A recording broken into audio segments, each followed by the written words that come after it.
Assalamualaikum warahmatullahi wabarakatuh.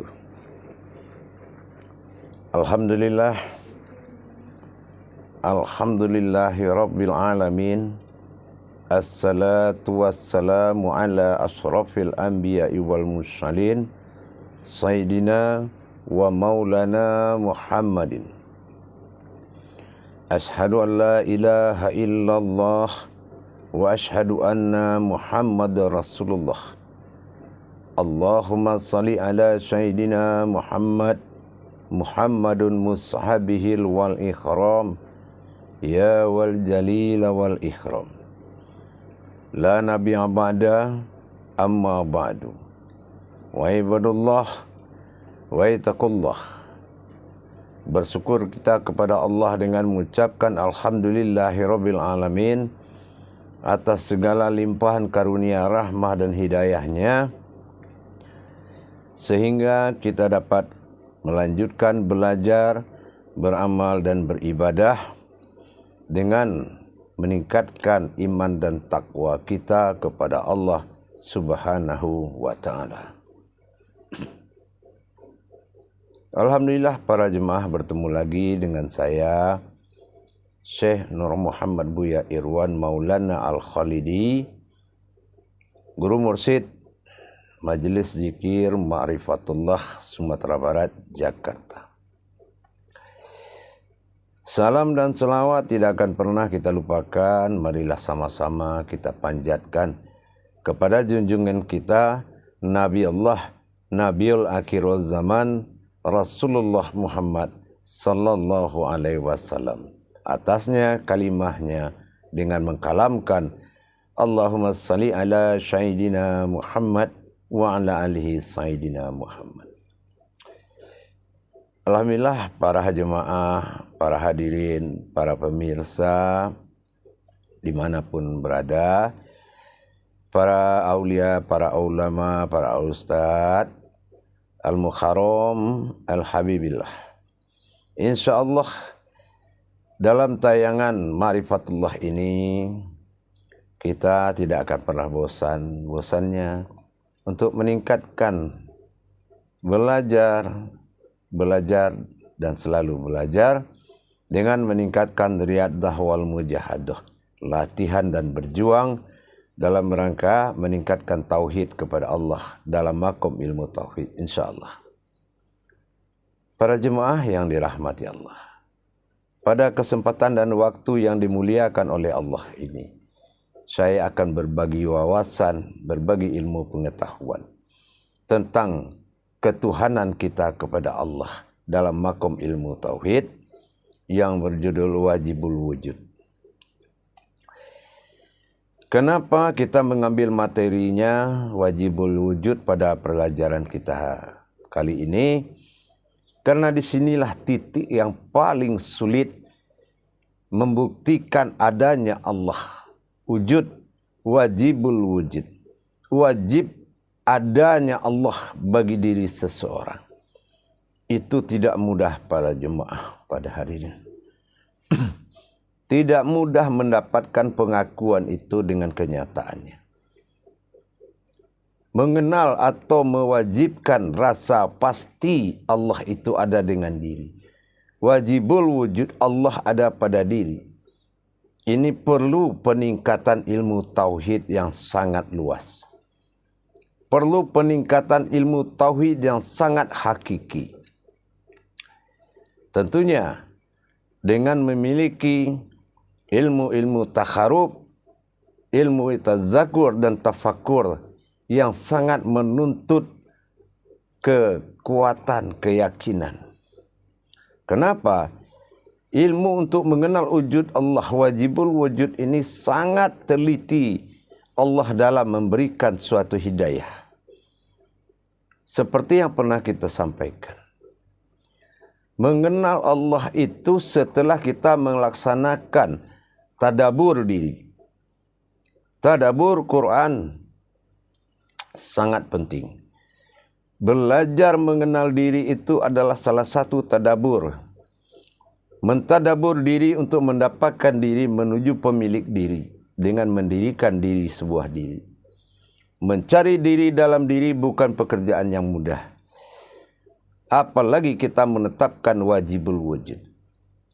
Bagaimana kita bisa merasakan adanya Allah bagi diri kalau kita tidak mengkaji ke dalam diri?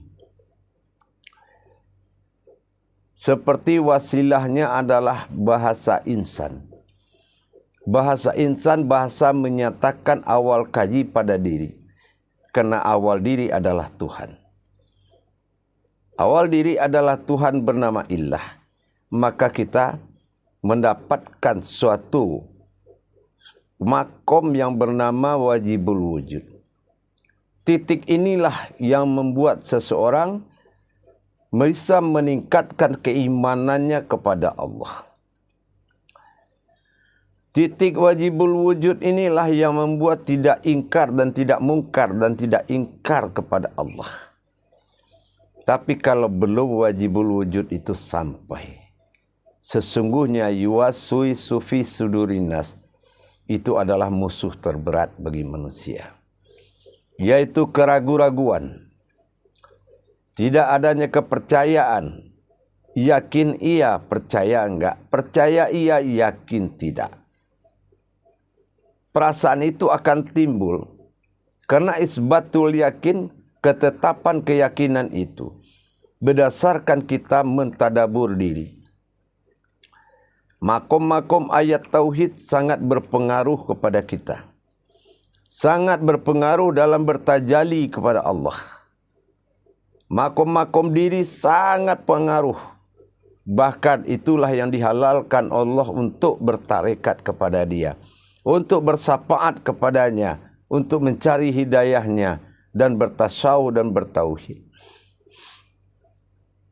Para hadirin dan para jemaah, dikatakan wajib ada bagi diri, berarti sebaliknya, kalau tidak kita sampai kepada titik wajibul wujud, maka sebaliknya, tiadalah yang ada. Inilah yang akan membuat seseorang jauh dengan Allah. Kenapa? Allah fil wujud wala tanam mawjudun. Allah itu kalau dia mengaku ada mawjudnya.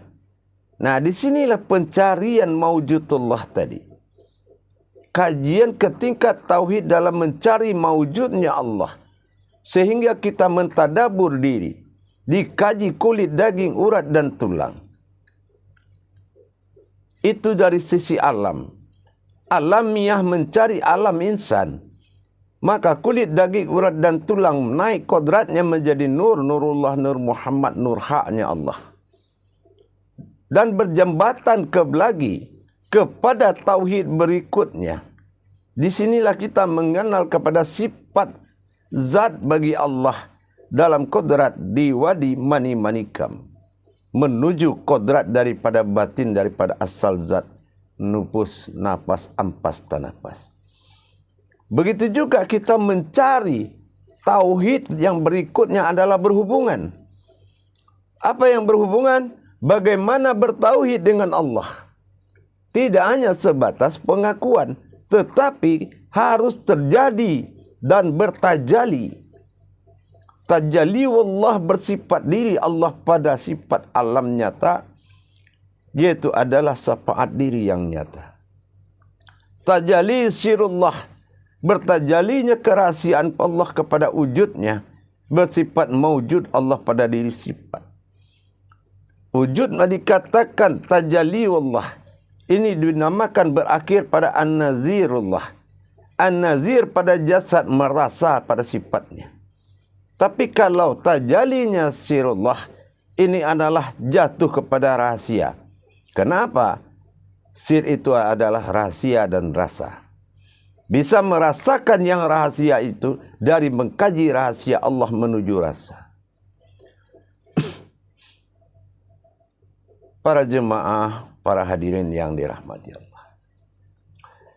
Kalau sudah wajibul wujud Allah pada diri, dengan kodrat-kodrat ketauhidan, La maujudun illallah.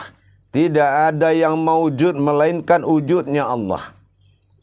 Kalau kita sampaikan dalam bahasa qudsi, dalam bahasa dalilnya Allah, dalam bahasa kekutsian, memang tidak ada yang ada melainkan Allah semata yang ada. Ini harus dijalankan. Tidak bisa ini dikalamkan dalam bentuk pemahaman kaji, tetapi paham itu harus masuk, meninggalkan paham kemanusiaan menuju pahamannya Allah. Itulah para jemaah sekalian yang dirahmati Allah. Menyatakan seseorang dalam masa wajibul wujud, adanya Allah, dia sudah memiliki keyakinan yang luar biasa. Dia sudah memiliki pandangan yang sudah mutlak. Dia sudah memiliki kodrat yang sudah maujud. Inilah penemuan sifat insaniyahnya Allah pada diri. Bukan dibagi lagi ini insan, ini Allah. Tetapi berinsannya Allah pada dirinya. Dalam masa insan dari 7 perjalanan Allah. Mulai dari alam rahim sampai ke alam nyata. Para jemaah yang dirahmati Allah. Kebenaran ilmu tauhid, bertauhid kepada Allah. Itu adalah ilmu yang hak, yang tertinggi. Yang membuat kita lepas dari pegangan pemahaman diri. Menuju pemahaman Allah Ta'ala dalam surat Al-Baqarah. Ayat 269. Wajibul wujud adalah pemantapan wujudnya Allah pada diri. Dikaji bagaimana alif itu lenyap di dalam bismillah. Bertajalilah millahnya wujud Allah kepada diri. Bukan Allah yang mewujud, tapi wujud Allah yang milah kepada Rahman dan Rahim. Kepastian ini tidak bisa hanya dilaksanakan dengan bahasa, tapi harus dilaksanakan dengan bertajali kepada Allah atau memperjalankan. Dari perjalanan 3 kodrat tadi, bertajali Allah kepada Adam, disitulah dikatakan An-Nazir, sifat merasalah alam pada Allah. Dan apabila bertajali sirullah Allah pada hakikat rohani pada diri Muhammadun atas sifat zat, maka ini dikatakan An-Nasir, saat aku mulai mendapatkan kerahasiaan. An-Nasirullah. Masuknya Allah bersifat rahasia menuju diri yang rahasia. Dan bertajalinya Allah pada sifat nyata dalam kodrat keilahiyahannya. Maujudnya sendiri. Ini harus betul-betul matang di dalam menjalankan tajalinya. Banyak yang kita dengar orang mengkaji ma'rifat. Sehingga tidak ada lagi tempat yang ada di dalam diri melainkan Allah semata.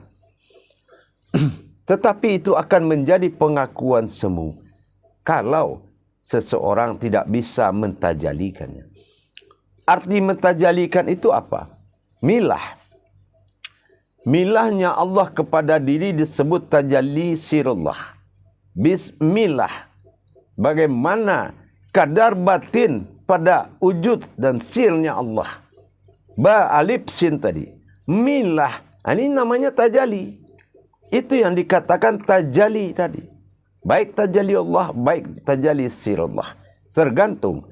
Alif mampir pada qalbi. Ba mampir pada markubah jantung. Sin mampir pada sifat ma'ani pada kening. Titik 3. Sin. Nas manusia. Sin kodratnya. Kodrat sin ini adalah alif. Kodrat nas ini adalah alafa, nyata. Inilah para jemaah. Tajali ini wajib dilakukan dan dengan amalan yang hak. Bagaimana tasbihmu mengangkat wujud itu sampai dia mewujud. 1 tasbih saja bisa menelan waktu yang cukup lama. Kenapa? Karena ini zikir yang harus ditatap dan disaksikan kenaikan maliknya. Kenaikan malik Allah pada diri. Dari wujud batin dia mewujud. Inilah kedatangan milahnya tadi. Satu demi satu dinaikkan. Dalam rangka apa? Sampai kita menuju asmanya. Keberangkatan husna menuju asmanya tadi. Itu sangat dilakukan dengan pentajalian yang kusuk. Dan marifat orang yang mengerjakan harus menyata dikawal oleh seorang mursyid. Marifatullah yang dia dirikan di saat wujud ke maujud satu langkah dalam satu tarikan tasbih menelan marifat yang sangat besar. Kalau ini marifat sempat kosong sedikit, maka tajalimu akan dirubah oleh syaitan. Maka dikatakan dalam sabda Rasulullah yang berartikan orang yang tidak memiliki mursyid, dia akan dipimpin oleh setan. Memang di dunia dia bisa mengalahkan setan dengan iktikat dan nekat. Tapi dalam beribadah, di saat kita tidak berdaya dalam melakukan tajalli Allah, dengan tidak keberdayaan kita, disitulah setan masuk mengambil alih dalam bentuk perwujudan makrifat. Bahaya sangat. Maka bersegeralah mencari mursyidmu. Mursyid dirimu, amirul mukminmu, amir dirimu. Sesungguhnya waktu berjalan terus. Habis bulan berganti bulan, habis tahun berganti tahun. Masa berganti masa. Umur tak bisa diingat. Ingat. Fastabiqul khairat, berlomba-lombalah kamu dalam kebaikan. Sehingga kamu berada pada sisi manusia yang paling beruntung. Afqalal mu'minin. Beruntunglah kamu orang yang berilmu. Beruntunglah orang yang kamu beriman, berilmu. Kenapa? Karena kamu sering bertajali kepada Allah. Jadi kita sudah bisa paham. Sudah kita bisa mengerti dengan wawasan ini. Bahwasanya tidak cukup hanya sebuah kalam yang disampaikan, kecuali kalam itu sudah berubah menjadi wujud. Begitu diucapkan dan begitu juga bisa disaksikan kehadirannya. Dan itu memiliki rukun-rukun hakikat yang sangat kuat dan jaminan mursyid yang sangat kuat. Inilah ilmu tauhid para jemaah. Wajibul wujud adalah target utama seorang mukmin dalam menentukan ketuhanannya. Seperti kita lihat dalam kalimat syahadat. La ilaha illallah. Bagaimana kita memberangkatkan potensi ilah. Marwahnya mengwujud menjadi asma Allah. Atau dikenal dirinya yang tidak bernama tadi. Dia akui, aku tidak Tuhan. La ilah. La ilah, tidak ada Tuhan. Tapi tidak ada kalam yang mengatakan tidak ada aku. Yang ada hanya tidak ada Tuhan karena aku yang ada. Melainkan Allah. Supaya kita melihat kenyataan Allah. Kita melihat an-nazirnya Allah. Kita merasakan an-nasirnya ilah tadi dalam wujud Allah Subhanahu wa ta'ala. Dihadirkannya 4 kodrat. Itulah izzatullah dalam kodrat alif. Sifatullah dalam kodrat lam pertama. Asma Allah dalam kodrat lam kedua. Dan af'alullah dalam kodrat kekuatannya. Dalam kodrat ibadahnya. Dalam kodrat tajalinya. Dalam kodrat sirnya. Tidak ada hayat kalau tajaliullahnya tidak berjalan. Wajibul wujud, wajib adanya Allah. Setelah seseorang mengetahui kerahasiaan dirinya. Itu yang dikatakan wajibul wujud. Sehingga tidak ada jalan untuk mengingkari dengan adanya Allah. Adanya Allah tidak ada pembantahan sedikit pun dari hati nurani kita. setelah kita kupas tuntas siapa wujud diri ini sebenarnya, yang mampu mengkaji diri, mengkaji Tuhan dalam diri. Siapa yang bersaksi di dalam syahadat itu? Apa yang dia saksikan? Barulah dia menatap kepada kodratnya yang sebenarnya. Siapa yang boleh melihat wajahnya Allah? Siapa yang dari mana? Siapa kodrat yang mampu melihat wajahnya Allah? Dan siapa yang bisa mampu melihat kodratnya Muhammad? Setelah tajalli ini terjadi, bertajalli Allah kepada An-Nazir sifat jasad dalam merasa. Bertajalli sirullah bersifat An-Nasir, yaitu rohani yang mendirikan. Akhirnya ketetapan keyakinan setelah segala kodrat itu kita kaji, maka barulah isbatul yakin. Kita bisa menetapkan kalau begini adanya setelah kita tadabur, kita kaji, maka di situ kita tetapkan ini adalah Allah yang maujud. Ini Allah wujud, hanya ada kalam umat dan insan. Ada kalam insan dan Tuhan yang membuat terjadinya ibadah. Kalau insan yang melakukan tauhid kepada Allah, itu namanya ibadah. Tapi kalau umat potensi iman melakukan ibadah kepada Allah, itu namanya amaliyah. Di sini kita harus bedakan pentajalian ini yang berkodrat amaliyah dan berkodrat insaniyah atau hukum ibadah. Itu membedakan kodrat-kodratnya, makom-makom kajinya. Inilah wajibul wujud. Setelah semua terhimpun ke dalam mawujudullah, tidak ada lagi yang bisa diakui kemanusiaannya, lahir maupun batin. Setelah dia kupas tuntas dirinya, baru dia bisa membedakan ini padi, ini beras. Kalau padi makanan pokok, tapi beras ini adalah usaha. Bagaimana padi ini kita olah menjadi beras, beras menjadi nasi, nasi jadi nafkah. Begitulah kita. Bagaimana mengolah tulisan menjadi kekuatan, kekuatan menjadi kodrat. Itulah kajian. Itulah makanya diwajibkan kita mencari kekuatan kepada Allah untuk mendapatkan Allah yang sebenar-benar Tuhan bagi diri. Para jemaah yang dirahmati Allah, insya Allah, kalau kita sudah tahu hakikat daripada wajibul wujud adalah segala sesuatunya telah dikaji dan kita dapati semuanya berdasarkan kodrat Allah semata. Maka wajib kita mengkaji kalau kita ingin mendapatkan keilahan Tuhan pada diri dan disebut asmanya dalam Allah, maka kita lebih dekat dapat nama, dapat diri. Asmaul husna. Jangan dapat nama tapi tidak dapat husnanya. Inilah yang berbahaya. Hu, aku, sin, nas. Ana adalah kamu. Jadi kalau sudah dapat aku dan keakuanmu di dalam sifat aku, maka engkau sudah tahu. Kamu menyebut na itu adalah aku. Itulah husna.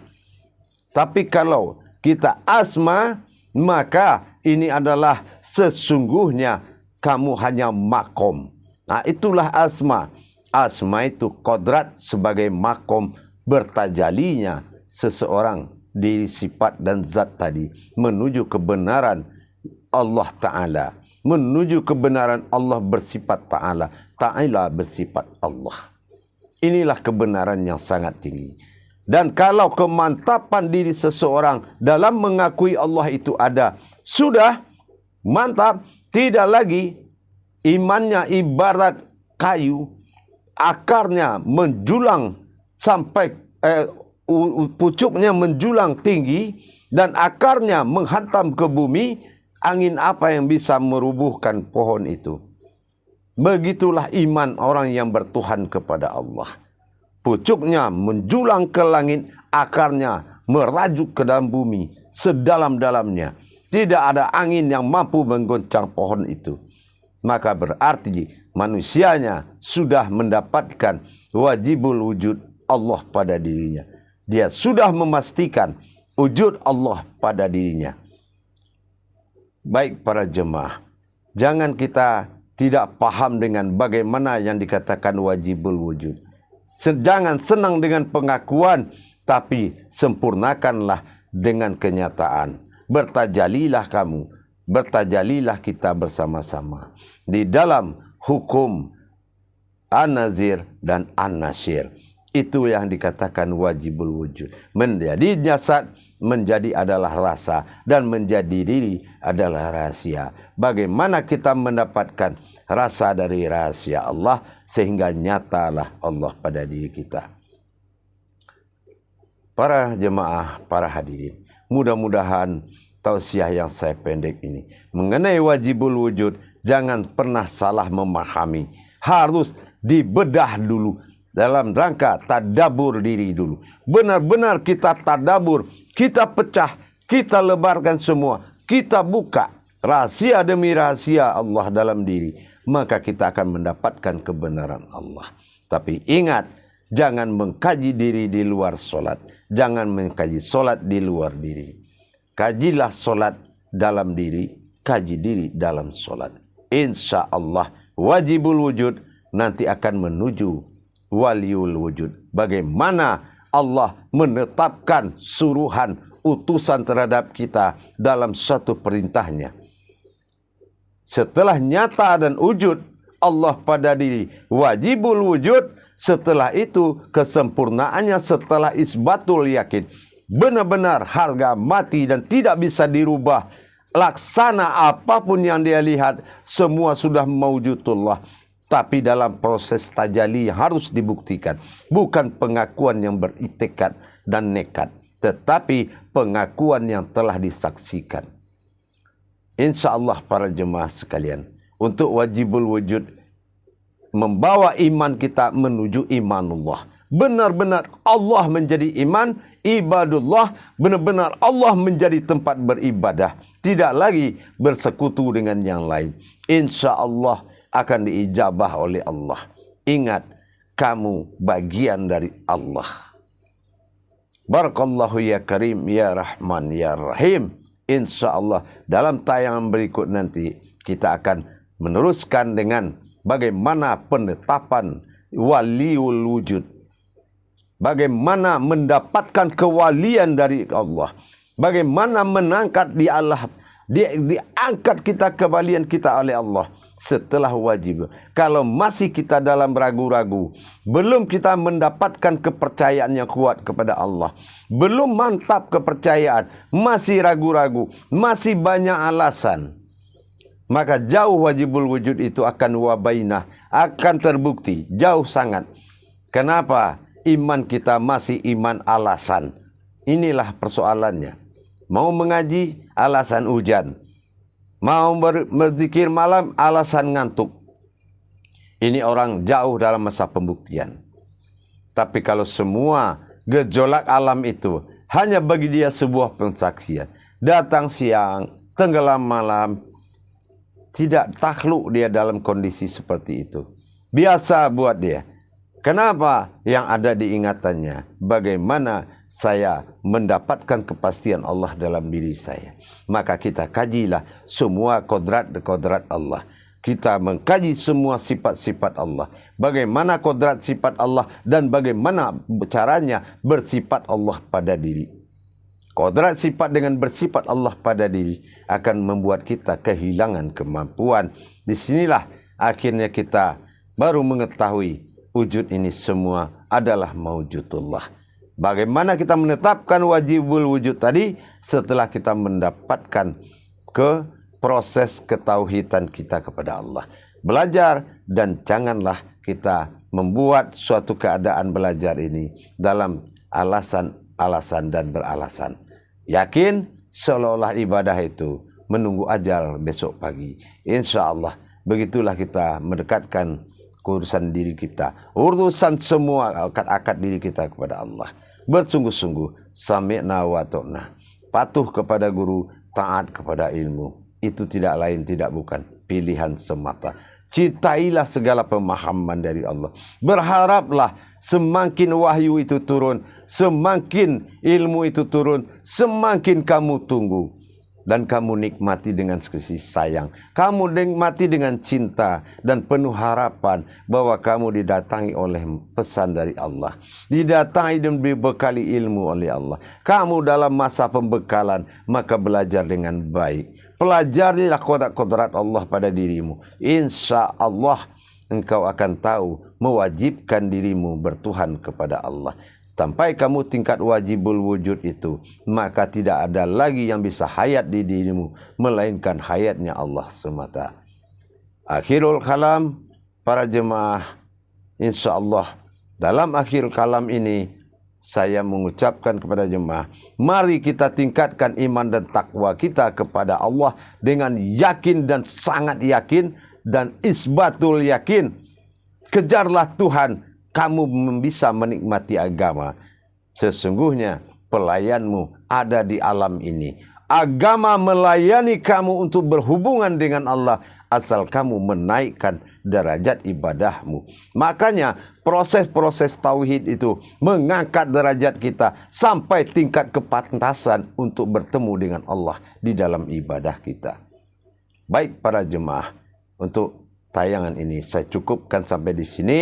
Nanti akan kita sambung belajar lagi dengan bagaimana waliul wujud, bagaimana terbukanya kewalian diri kita kepada Allah. Akhirul kalam wabillahi taufiq wal hidayah. Wassalamualaikum warahmatullahi wabarakatuh.